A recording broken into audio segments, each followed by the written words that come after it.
أعوذ بالله من الشيطان الرجيم. فلما فصل طالوت بالجنود قال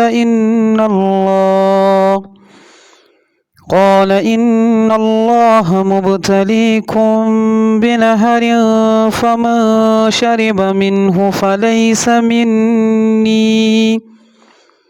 فليس مني ومن لم يطعمه فإنه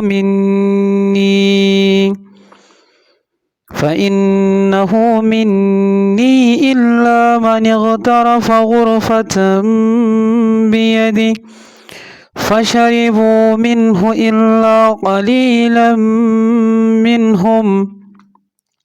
فلما جاوزه هو والذين آمنوا معه قالوا لا طاقة لنا اليوم بجالوت وجنوده. قال الذين يظنون أنهم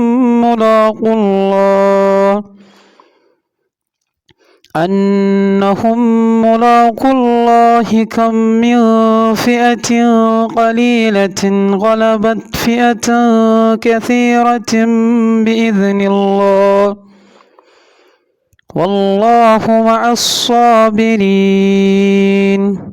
ولما برزوا لجالوت وجنوده قالوا ربنا أفرغ علينا صبرا وثبت أقدامنا وانصرنا على القوم الكافرين. فهزموهم بإذن الله وقتل داود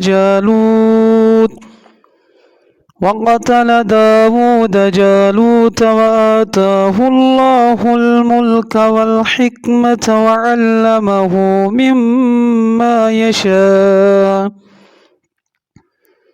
ولولا دفع الله الناس بعضهم ببعض لفسدت الأرض